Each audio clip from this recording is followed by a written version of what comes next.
ঈদের চাঁদ ওঠার পর কি হাত পায়ের নখ কাটা লাগে? হ্যাঁ, সুন্দর একটি দরকারি প্রশ্ন।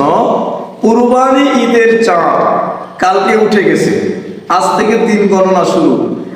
আর কুরবানি না হওয়া পর্যন্ত চুল, দাড়ি, হাত পায়ের নখ, দাড়ি বলতে দাড়ি যতটুকু রাখার হুকুম আসছে এর কম কাটা যাবে না।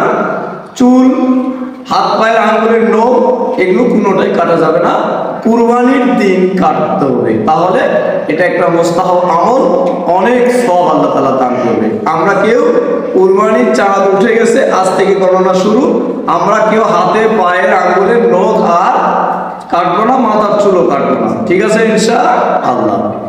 আমরা চাইবো ইনশাআল্লাহ এই প্রশ্ন পর্ব থেকে সুন্দর সুন্দর প্রশ্ন উত্তরগুলো আমরা সঠিকভাবে আমল করব।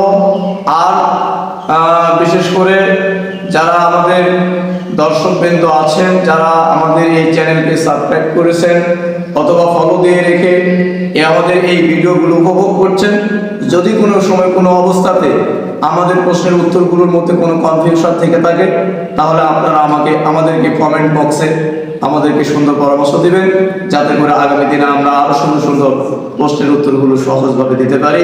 আল্লাহ তাআলা আপনাকে, আমাকে, আমাদের সবাইকে এই আজকের এই প্রশ্ন উত্তর পর্ব থেকে শিক্ষা নিয়ে সামনের জীবনে আমল করার তৌফিক দান করুন।